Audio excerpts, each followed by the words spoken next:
بسم اللہ الرحمن الرحیم۔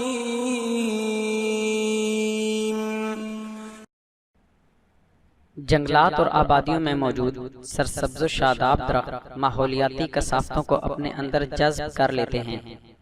اسلام میں درختوں کو کاٹنے سے منع کر دیا گیا ہے، حتیٰ کہ جنگ جیتنے کے بعد مفتوحہ علاقے میں بھی درختوں کی کٹائی سے منع کیا گیا ہے اور درختوں کی حفاظت کرنے کی تلقین کی گئی ہے، جبکہ درخت لگانے کی ترغیب بھی دی گئی ہے۔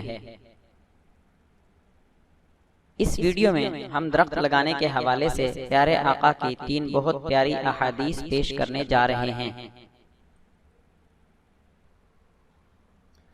صحیح بخاری حدیث نمبر 2320۔ بیان کیا انس بن مالک رضی اللہ تعالی عنہ نے کہ رسول اللہ صلی اللہ علیہ وآلہ وسلم نے فرمایا، کوئی بھی مسلمان جو ایک درخت کا پودا لگائے یا کھیتی میں بیج بوئے، پھر اس میں سے پرند یا انسان یا جانور جو بھی کھاتے ہیں وہ اس کی طرف سے صدقہ ہے۔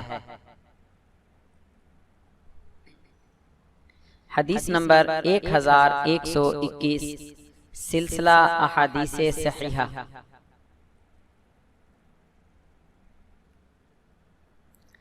سیدنا انس رضی اللہ تعالی عنہ سے روایت ہے، نبی کریم صلی اللہ علیہ وآلہ وسلم نے فرمایا، اگر ایسی صورتحال پیدا ہو جائے کہ قیامت بالکل قریب ہو اور تم میں سے کسی کے ہاتھ میں کھجور کا چھوٹا پودا ہو، اگر وہ قیامت کے قائم ہونے سے پہلے اسے گاڑ سکتا ہو تو اسے گاڑ دینا چاہیے۔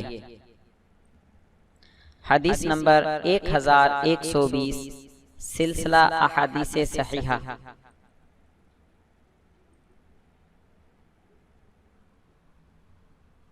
سیدنا جابر رضی اللہ عنہ سے مروی ہے کہ نبی کریم صلی اللہ علیہ وآلہ وسلم نے فرمایا، جو مسلمان کوئی پودا لگاتا ہے پھر اس سے جو بھی کھایا جاتا ہے وہ اس کی طرف سے صدقہ ہوتا ہے، جو اس سے چوری کیا جاتا ہے وہ بھی اس کے لیے صدقہ ہوتا ہے، جو اس سے درندے کھاتے ہیں وہ بھی اس کی طرف سے صدقہ ہوتا ہے، اور جو پرندے اس سے کھا جاتے ہیں وہ بھی اس کے لیے صدقہ ہوتا ہے۔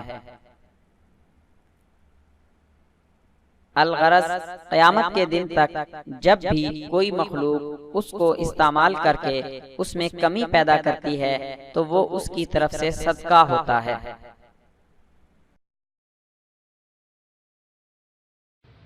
مزید اسلامی معلومات حاصل کرنے کے لیے ہمارے چینل کو سبسکرائب کریں اور ہماری ویڈیوز کو لائک اور شیئر ضرور کریں۔